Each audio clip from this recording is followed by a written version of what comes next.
میرے آقا مصطفیٰ کریم رؤوف الرحیم صلی اللہ علیہ وسلم فرماتے ہیں ماہ رمضان کو سارے مہینوں پر ایسی فضیلت ہے جیسے مجھ محمد کو تمام مخلوق پر فضیلت حاصل ہے۔ میرے آقا فرماتے ہیں ماہ رمضان شریف میں اگر تم ایک نیکی کرتے ہو تو اللہ تمہیں 70 کا ثواب عطا کرتا ہے، اور تمہارا خلوص بڑھ جاتا ہے تو اللہ تمہیں ایک نیکی کا 1000 عطا کرتا ہے، اخلاص اور بڑھتا ہے تو اللہ ایک نیکی پر تمہیں بے حساب ثواب۔ السلام علیکم ورحمۃ اللہ وبرکاتہ۔ تو آج یہ بیان رمضان المبارک کا فضیلت کیا ہے اور اس کا مقام اور مرتبہ کیا ہے، تو آپ لوگ سے امید ہے کہ آپ لوگ پورا اینڈ تک ضرور سنیے گا۔ آپ لوگ کا دل خوش ہو جائے گا یہ بیان سن کے، بہت پیارا بیان ہے سید امین القادری صاحب کا۔ تو آپ لوگ اینڈ تک ضرور سنیے گا اور کامنٹ میں ضرور بتائیے گا بیان کیسا لگا۔ رمضان کے روزے کے برابر نہیں ہو سکتے۔ یہ ماہ رمضان شریف کے روزے کو فضیلت حاصل ہے، اور اللہ کے حبیب صلی اللہ علیہ وسلم فرماتے ہیں جو ماہ رمضان شریف میں عبادت کر کے اپنی بخشش نہیں کروا سکتا، اپنی مغفرت نہیں کروا سکتا، پھر اس کو کبھی موقع نہیں ملتا کہ وہ اپنی مغفرت کا سامان کرے۔ آقا کریم صلی اللہ علیہ وآلہ وسلم فرماتے ہیں کہ سال بھر تک ماہ رمضان شریف کے لیے جنت کو آراستہ کیا جاتا ہے، جنت کو سجایا جاتا ہے، جنت کو سنوارا جاتا ہے، اور آقا کریم صلی اللہ علیہ وسلم فرماتے ہیں بڑی بڑی آنکھ والی حوریں اللہ کی بارگاہ میں عرض کرتی ہے میرے کریم ہمیں ان کی دلہن بنانا جو ماہ رمضان شریف میں تیری عبادت کرتے ہیں، ہمیں ان کے نکاح میں دینا جو ماہ رمضان شریف کی راتوں کو جگ کر کے تجھے منانے کی کوشش کرتے ہیں۔ آقا کریم صلی اللہ علیہ وسلم فرماتے ہیں اگر کوئی بندہ ماہ رمضان میں زنا سے بچے، شراب سے بچے، جھوٹ سے بچے، کسی کو تہمت لگانے سے بچے، اور ماہ رمضان شریف کا احترام کرتے ہوئے گناہوں سے بچے، تو اللہ تبارک و تعالی ہر رات کے بدلے، رمضان شریف کی ہر رات کے بدلے 100 حوروں کے ساتھ اس کا نکاح فرمائے گا۔ یعنی 30 راتیں ہیں تو 100 حوروں کے ساتھ اس کا نکاح ہوگا۔ اور آقا کریم صلی اللہ علیہ وسلم فرماتے ہیں ماہ رمضان شریف کا احترام جو کرے اور احترام ماہ رمضان میں جو لغویات اور خرافات کو ترک کر دے، جو گناہوں کو چھوڑ دے، زنا کو، شراب کو، جھوٹ کو، بہتان تراشی کو چھوڑ دے، آقا فرماتے ہیں اس رمضان شریف کا احترام کرنے والے کے لیے اللہ نے جنت میں ایک ایسا محل بنایا ہے۔ اس محل کا حال یہ ہے کہ دنیا کے سارے اولین اور آخرین، یعنی آدم سے لے کر آخری آنے والے تک، انسان تک، اگر سارے اس محل کے اندر داخل ہو جائے تو بھی اس محل کی اتنی ہی جگہ وہ لیں گے جتنی کی بکرے کی ران آپ کسی مکان کے اندر رکھتے ہیں، تو بکرے کی ران کتنی جگہ گھیرتی ہے، بس تمام اولین اور آخرین اس محل کے اندر اتنی ہی جگہ گھیریں گے، یعنی وہ محل اتنا بڑا اللہ نے بنایا ہے، اور وہ محل صرف ان کے لیے ہے جو ماہ رمضان کے احترام میں گناہوں کو ترک کر دیتے ہیں، گناہوں کو چھوڑ دیتے ہیں۔ میرے آقا صلی اللہ علیہ وسلم کے پیارے دیوانوں، لیکن افسوس ہم اور دنوں کی طرح ماہ رمضان شریف کی راتوں کو ضائع کر دیتے۔ تاجروں کا سیزن آتا ہے تو تاجر پہلے سے تیاری کرتے ہیں کہ اس سیزن کے اندر میں نے مالدار بننا ہے، اتنا مال میں نے کمانا ہے کہ پھر میں نے سارے سال گھر میں بیٹھ کر کے کھانا ہے۔ ٹیلر لوگ تیاری کرتے ہیں عید کے موقع پہ اتنی محنت کریں گے رات دن کہ سال بھر اگر کوئی کسٹمر نہ بھی آئے تو وہ گھر بیٹھ کے آرام سے کھا سکے۔ کپڑے والے سوچتے ہیں کہ سیزن آئے گا، جو بھی سیزن ان کا آتا ہے اتنا کمائیں گے کہ سال بھر بیٹھ کے کھائیں گے۔ لوگوں جیسے کپڑوں کا سیزن آتا ہے، ٹیلروں کا سیزن آتا ہے، پھلوں کا سیزن آتا ہے، ایک سیزن نیکیوں کا بھی آتا ہے، ایک سیزن مغفرت کا بھی آتا ہے۔ ایک سیزن جنتی بننے کا بھی آتا ہے، ایک سیزن اللہ کو راضی کرنے کا بھی آتا ہے۔ ارے یہ کیا کم ہے، میرے رسول سچے نبی صادق و مصدوق نبی نے فرمایا ماہ رمضان کی ہر رات اللہ پہلے آسمان پہ تجلی کرتا ہے اور اللہ اپنے بندے سے پکار پکار کر غروب آفتاب سے لے کر صبح صادق طلوع ہونے تک کہتا ہے میرے بندے اگر تو گنہگار ہے تو مجھ سے معافی طلب کرتا کہ میں تیری مغفرت کر دوں، میں تجھے جنت کا پروانہ عطا کر دوں، اگر تو غریب ہے تو مجھ سے دولت مانگتا کہ میں تجھے دولت عطا کر دوں، اگر تو نعمت سے محروم ہے تو نعمت مانگتا کہ میں تجھے نعمت عطا کر دوں۔ یہی وجہ تو ہے حضرات صحابہ کرام جب رمضان شریف آتا تو وہ ایسے تیاریاں کرتے تھے جیسے ہم اپنے گھروں کی شادیوں کی تیاری کرتے ہیں۔ صحابہ اتنے مصروف ہو جاتے رمضان شریف کی تیاریوں میں، اور کیسی تیاری کرتے، ہم بھی رمضان شریف کی تیاری کرتے ہیں۔ ہماری تیاری کیا ہے؟ سحری میں تری کے مسالے کو چاہیے، سحری کے اندر یہ چاہیے، سحری میں وہ چاہیے، افطار میں یہ چاہیے، افطار میں وہ چاہیے۔ مجھے اس سے کوئی جو ہے وہ شکوہ نہیں، میرے آقا نے اس سے منع نہیں کیا۔ حضور فرماتے ہیں کہ رمضان شریف میں گھر والوں کا دسترخوان وسیع کر دیا کرو، گھر والوں پہ زیادہ خرچ کیا کرو، اس لیے کہ جو گھر والوں پہ رمضان شریف میں خرچ کرتا ہے اللہ اس کو اپنی راہ میں خرچ کرنے کا ثواب عطا کرتا ہے۔ اور فاروق اعظم فرماتے ہیں جو رمضان شریف میں کشادگی کرے گھر والوں پر اللہ اسے جہاد میں خرچ کرنے کا ثواب عطا کرتا ہے۔ مجھے اس سے کوئی شکوہ نہیں، لیکن صحابہ کی تیاری کیا ہوتی تھی؟ جب رمضان شریف آتا صحابہ اپنے بستر کو باندھ دیا کرتے تھے۔ رمضان شریف آتا تو صحابہ بستر کو باندھ دیتے تھے۔ کیوں باندھ دیتے تھے بستر کو؟ اس لیے کہ اب سونا نہیں ہے، سونے کی راتیں 11 مہینے کی راتیں ہیں، اب غفلت میں زندگی نہیں گزارنا ہے، بلکہ راتوں کو جگ کر دن کو جگ کر اللہ کی اتنی عبادت کرنا ہے کہ عبادت کا سیزن آ گیا۔ اس لیے کہ اللہ کے رسول فرماتے ہیں جس نے رمضان شریف پایا اور عبادت کر کے اللہ کو راضی نہیں کر لیا ایسا بندہ ہمیشہ اللہ کی رحمت سے دور کر دیا جائے۔ اس لیے صحابہ رمضان شریف کی تیاری کرتے تھے، بستر باندھ دیتے تھے، اور اپنا معمول کیا ہے؟ جو فجر میں سوئیں گے تو وہ عصر میں اٹھیں گے، رات بھر جاگیں گے کرکٹ کھیلتے ہوئے، رات بھر جاگیں گے گلیوں میں گھومتے ہوئے۔ میرے آقا صلی اللہ علیہ وسلم کے دیوانوں، بہت قیمتی وقت آ رہا ہے، بہت قیمتی مہینہ آ رہا ہے۔ یہ وہ مہینہ ہے جو جہنمیوں کو جنتی بناتا ہے۔ آقا کریم صلی اللہ علیہ وسلم فرماتے ہیں ہر افطار کے وقت اللہ 60,000 ایسے جہنمیوں کو جہنم سے آزاد کر کے جنتی بناتا ہے جن کا جہنمی ہونا واجب ہو گیا تھا۔ اور ایک مقام پہ فرماتے 5 لاکھ جہنمیوں کو ہر افطار کے وقت جہنم سے آزاد کیا جاتا ہے۔ اور اسی پہ بس نہیں، حضور فرماتے ہیں جب شب جمعہ آتی ہے ماہ رمضان کی، جمعرات کا سورج غروب ہوتا ہے، تو جمعہ کا سورج غروب ہونے سے پہلے تک ہر سیکنڈ میں 5 لاکھ جہنمیوں کو جہنم سے آزاد کیا جاتا ہے۔ اور جب جمعہ کا آخری وقت آتا ہے، آخری ساعت آتی ہے، میرے کریم آقا فرماتے ہیں جمعرات کا سورج غروب ہونے سے لے کر جمعہ کا سورج غروب ہونے تک ہر لمحے میں جو 5 لاکھ کو آزاد کیا گیا تھا، اب آخری سیکنڈ میں جو غروب کا وقت ہوتا ہے جتنے آزاد کیے گئے تھے اتنوں کی تعداد کے برابر اس آخری ساعت کے اندر اللہ اپنے جہنمی بندوں کو جہنم سے آزاد کر دیتا ہے۔ کتنا قیمتی وقت ہوتا ہے، افطار کا وقت کتنا قیمتی ہے، سحری کا وقت کتنا قیمتی ہے، لیکن اس وقت بھی ہم کہاں لگے ہوتے۔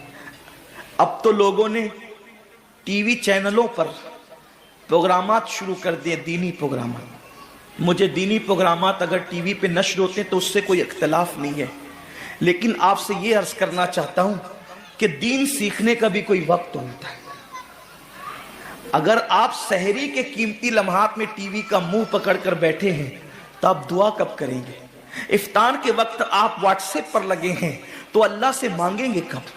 ساری زندگی سسکیاں لے رہے ہو، ساری زندگی تڑپ رہے ہو، اور جب مانگنے کا وقت آتا ہے، مصیبتوں سے نجات طلب کرنے کا وقت آتا ہے، ہم کہاں ٹائم ضائع کرتے ہیں۔ حضرت سیدہ ام ہانی رضی اللہ تعالیٰ عنہ فرماتی ہیں کہ میں نے اپنے کریم آقا صلی اللہ علیہ وسلم سے سنا، اللہ کے رسول صلی اللہ علیہ وسلم نے فرمایا اس وقت تک میری امت ذلیل نہیں ہوگی، اس وقت تک میری امت رسوا نہیں ہوگی جب تک وہ ماہ رمضان کا احترام کرتی رہے گی،